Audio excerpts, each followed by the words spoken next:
Alors, dans cette vidéo, nous allons revenir sur la structure de l'onde pleine lorsqu'elle se propage dans un milieu anisotrope. Alors, la structure de l'onde pleine, on l'a déjà évoquée dans le tout premier chapitre, et on était parti des équations de Maxwell adaptées au cas de l'optique, c'est-à-dire sans charge, sans courant. On avait considéré pour ça une onde plane, donc ici la forme générique de l'onde plane.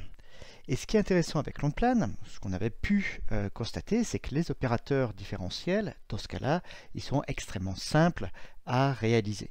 Une dérivée d'un vecteur par rapport au temps, eh bien c'est ce vecteur multiplié par moins i oméga, et de même, la divergence d'un vecteur, c'est i multiplié par le produit scalaire du vecteur d'onde k fois le vecteur considéré. Et le rotationnel, c'est presque la même chose, sauf qu'au lieu de considérer un produit scalaire, eh bien, on considérera un produit vectoriel. Donc, on peut utiliser ces propriétés des opérateurs différentiels appliqués à une onde plane pour exprimer la divergence du vecteur d, le rotationnel du vecteur e, et ainsi de suite. Et de même avec les dérivées temporelles de b ou de d. Et on voit que ça va tout de suite nous simplifier nos calculs. Et du coup, on va pouvoir reformuler nos équations de Maxwell par des égalités qui sont beaucoup plus simples, qui mettent en jeu uniquement des produits scalaires ou des produits vectoriels, faisant intervenir le vecteur d'onde et les vecteurs électriques magnétiques adéquats. Alors, un petit rappel de ce qu'on avait dans le cas isotrope. Dans le cas isotrope, on avait un trièdre direct, donc K, D, H étaient tous perpendiculaires les uns aux autres. On avait aussi dans le cas isotrope d'autres propriétés, notamment B qui était collinéaire à H. Or ça, on va le conserver dans le cas anisotrope. Cette propriété, elle restera toujours vraie. Une autre propriété qu'on avait dans le cas isotrope, c'était E qui était collinéaire à D. Alors ça, dans la vidéo précédente, on a vu que ce serait plus forcément le cas. Donc là, il y aura quelque chose qu'il va falloir rediscuter. Et puis, dans le cas isotrope, ce qu'on avait également, c'est le vecteur de pointing, S, qui était parallèle à K. Les deux pointaient dans la même direction. Alors, regardons maintenant ce qui reste juste dans le cas isotrope. Des différentes égalités qui sont liées aux équations de Maxwell, eh bien, on trouve différentes conditions d'orthogonalité entre les différentes ondes, que ce soit D, H ou bien K. Et on voit qu'il y a certaines conditions qui se respectent, qui se répètent, et à la fin, eh bien, on a tout un système d'orthogonalité, et quand on analyse bien ces orthogonalités, et notamment quand on combine les produits vectoriels qu'on a avec les relations d'orthogonalité supplémentaires, ce qu'on peut conclure, c'est que D, H et K forment un trièdre direct. Alors, on sait à partir de K vectoriel H qui est proportionnel à D, que par construction, D est perpendiculaire à K et à H. Et puis, de par H scalaire K qui vaut 0, on sait que H et K sont aussi orthogonaux l'un à l'autre. Donc là, ça nous confirme bien la forme de trièdre direct. Maintenant, ce qu'il faut avoir en tête, c'est qu'on est dans un milieu qui est anisotrope. Donc l'une des propriétés importantes qu'on a vues dans la vidéo précédente, c'est que dans ce cas-là, D n'est plus parallèle à E, c'est plus une simple relation de proportionnalité qui intervient. D, c'est le résultat d'une combinaison des différentes composantes de E. Ça fait intervenir un tenseur. Alors, comment on peut l'exprimer dans le cas d'une onde plane? Eh bien, on va repartir de nos équations de Maxwell, et notamment l'équation de Maxwell qui nous dit que K vectoriel H est égal à moins oméga D. Donc ça nous permet d'exprimer D en fonction de K et H. Après, ce qu'on sait, c'est que H, c'est aussi K vectoriel E divisé par U0 oméga. Donc ça, on va l'utiliser. Ça va nous faire apparaître un double produit vectoriel, K vectoriel E.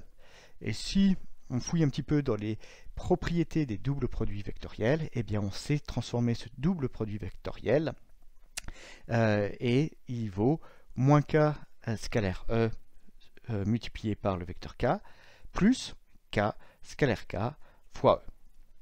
Donc du coup, si on veut continuer à simplifier tout ça, on va noter la direction donnée par le vecteur d'onde K à travers un vecteur U. Donc le vecteur U, ce sera un vecteur normalisé et du coup ça isole K, l'amplitude du vecteur d'onde.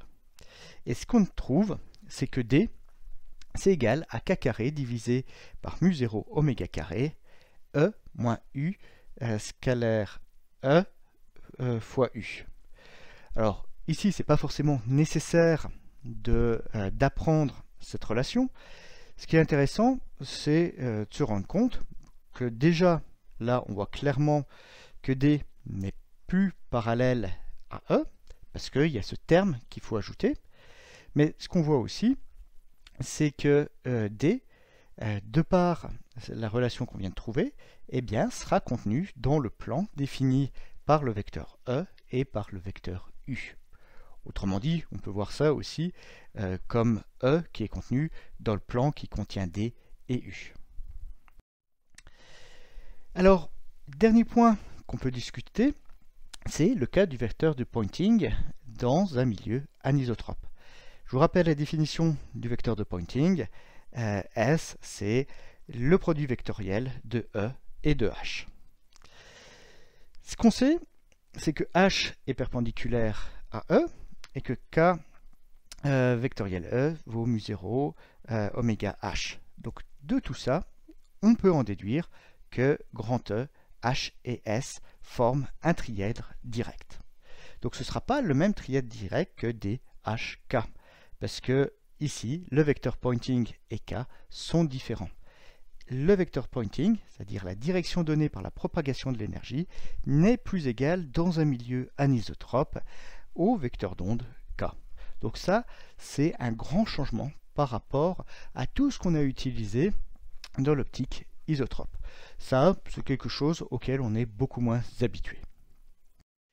Alors, si je veux essayer de représenter tout ça graphiquement, ici j'ai représenté mon vecteur d'onde K. Ce que je peux tout de suite dire, c'est que D, H, K forment un trièdre direct. Donc D et H, ils sont dans un plan qui est transverse à K, et ils sont orthogonaux l'un et l'autre. Je peux ici représenter aussi la direction du champ B, parce qu'il reste collinéaire à H. Et maintenant, il y a la question du champ E. Alors, ce qu'on sait, c'est que E est dans le même plan que D et U. Donc voilà, il est dans le même plan. On sait aussi que D sera la projection de E. Donc il y a un certain angle θ. Et ce qui me reste à tracer sur ce graphique, c'est éventuellement le vecteur de Poynting. Et pour le tracer, je vais utiliser le fait que E, H et S forment un triangle direct. Donc on sait que ce vecteur de Poynting, comme j'ai un triangle direct, il sera orthogonal à H. Donc il sera dans le même plan que E, orthogonal à H. Donc je vais trouver ici mon vecteur de Poynting. Il formera le même angle par rapport à K que D par rapport à E. Donc voilà, là j'ai représenté mes différents vecteurs électromagnétiques dans le cas d'un milieu anisotrope. On voit que c'est plus compliqué que dans le cas isotrope. C'est bien sûr pour ça qu'on commence à vous enseigner l'optique dans le cas isotrope où tout est beaucoup plus simple.